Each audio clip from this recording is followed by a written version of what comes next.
That's a wonderful question. Yeah, so I'd say for me it's just like going to be like things being done on a bigger scale because the major reason for the partnership with Warner is just like to be able to do things bigger because originally I was signed with an indie in Power Africa and right now Warner seems like or is the best bet to actually like take my music to the next level, and I'm just really excited about the partnership and what that's going to mean for my music in general.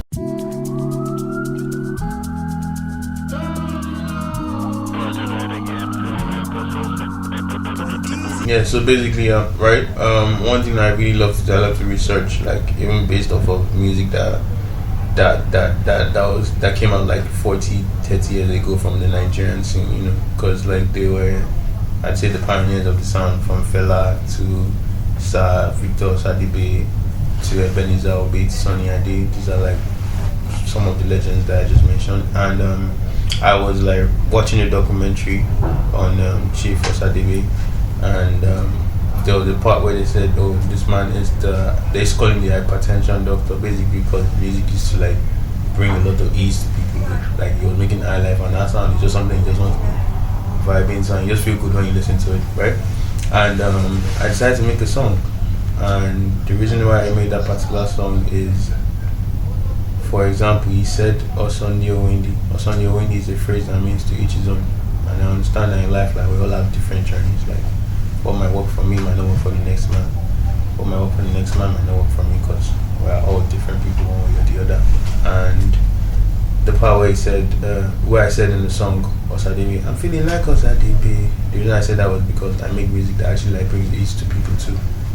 And I'm like, yeah, I'm living like Osadebe, and it's just to bring and shed light, partly to shed light on those that came before us, basically. And the cultural significance is that the older generation can listen to my version of Osadebe and say that, oh wow, this guy's actually like paying him. It's just to bring that nostalgic feel to it.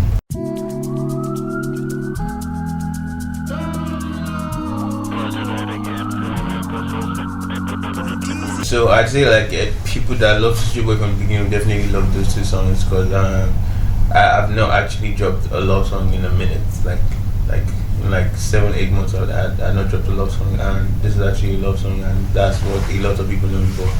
I love songs, pop songs, and I didn't get concerning that kind of song, and it's definitely something that everybody relates to, because it speaks about the idea of love and how love is a beautiful thing.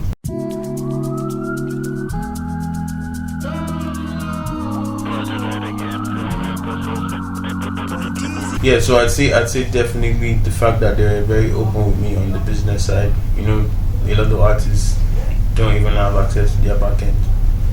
I did, you understand? Like I knew where the money was coming from, I knew where it was going to. I got to approve like invoices.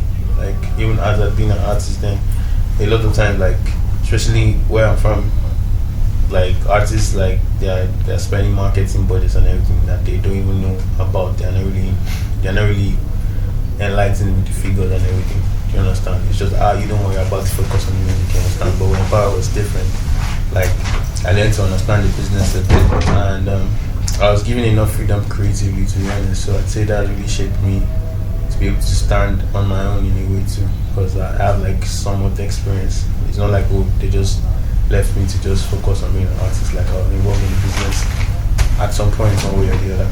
So yeah.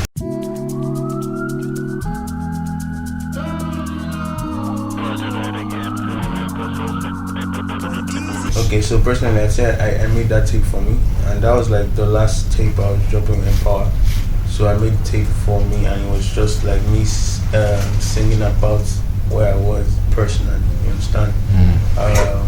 Just like dealing with things I was going through at that particular point in time. Like there was a lot to figure out, there was a lot to get ready for, so there was so much pressure, and that's where a song like Only God Can Save Me, that's why I created that song. I was under so much pressure, and I decided to make a song about it. I'm like, only God can save me. Do you understand? So that's basically the idea behind it. So I made that song I made those songs on those tapes, on that tape, as therapy for me. So you have songs like Only God Can Save Me, you have Surviving, and those are really, really like very, very touching song. So I didn't make that tape with the idea of, I wanted it to be like to top charts or whatnot. I just made it for me, and I say that's the first time I actually like made music solely for myself. Do you understand? And I'm just happy I got to leave that house before I left. Yeah.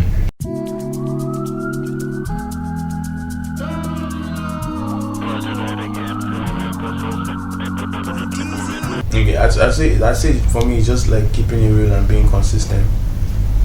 To be honest, like every kind of music I put out there was not because I wanted to be singing some kind of it was what felt natural to me at that point in time, and being able to do that consistently over time, I think that's one of the major hacks. I think a major factor in the music industry that should not be overlooked is consistency.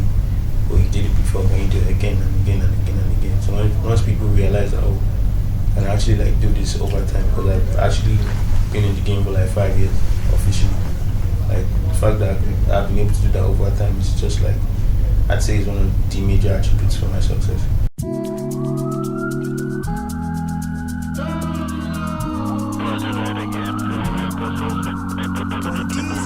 Okay, so I'd say I'm just gonna make sure that they have a great time. That's the major factor. Make sure that they feel safe enough to enjoy themselves. And there'll be live performances, and like me performing live is just like a totally different idea, and I always love that's one part I love, like performing live. I prefer a live performance by a DJ set anytime, any day. So on my tours I definitely performing live and connecting to people, to the audience, one way or the other. And but the major factor is to make sure that they have fun. Once they have fun, the job is done.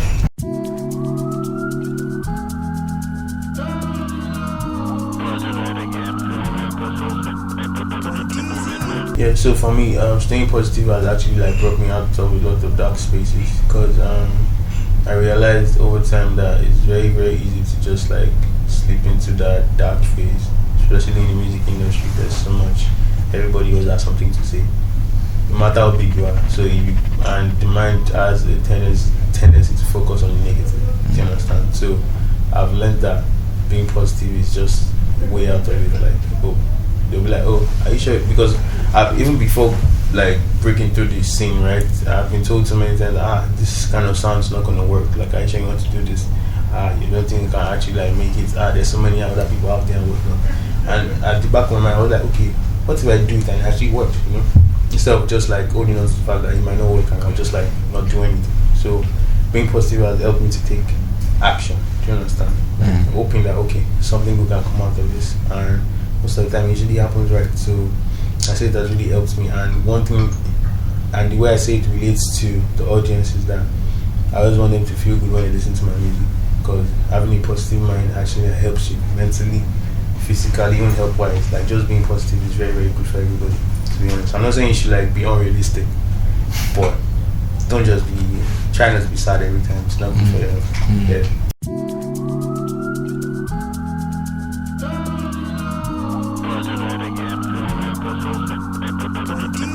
Okay.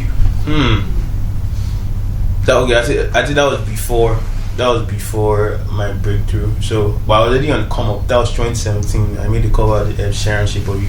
I was everywhere in Lagos. Like, everybody knew the cover. It was that big. And I remember going to perform at some events, and I was like 2-3 seconds in to my performance, and the MC comes to grab the mic from me. I was like, this is your cover, and I covered it basically like, why are you doing the cover? Like, nigga bounce, like, can't you make an original song? So in front of everybody, you know, that's like that's top 5 embarrassing moment ever. I can't lie. But you know the beautiful thing, like, I went home, I felt bad. I felt very, very, very bad. But I said that, you know what, instead of feeling bad, I'll just keep pushing, you understand? And guess what, 2 years later, 2019, guess who was the host for my EP release? The same guy. Can you see? And he couldn't even remember, but I did. He couldn't remember that I was the one that took the mic from them. Wow. He was like, everybody make some noise for Joeboy, the wave of the moment. That was the same guy that took the mic from me. So imagine I had let that moment make me feel bad. I'm like, I'm not gonna do this anymore. I wouldn't have gotten to that full second moment, because even to now, I'm sure he probably doesn't even know what he did, but I remember. Do you understand? And yeah, he's like, yeah, there he was promoting me. Same guy who took the mic from 2 years later. Yeah, telling everybody to make some noise for him. Make some noise for Joeboy. I love your music so much. Do you understand? So, and that's one of the advantages of just like being positive. Just hoping for the best and planning towards the best, basically. So I think that's one of my experiences. Yeah.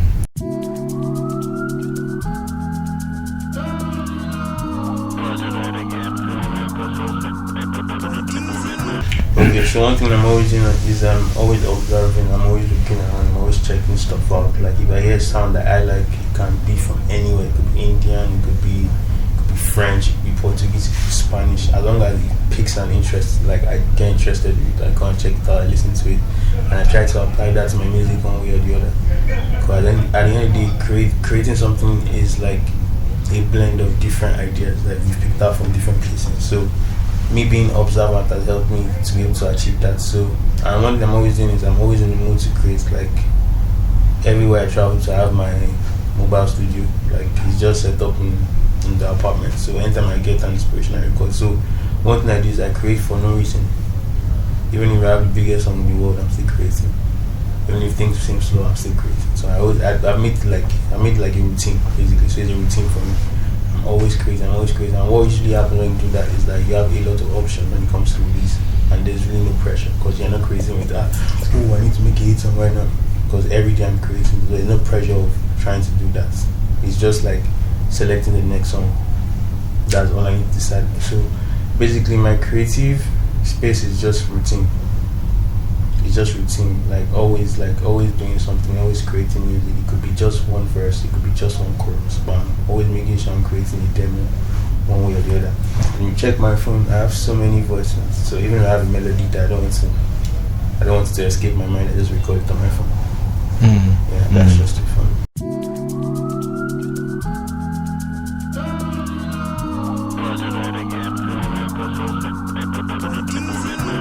So I'd say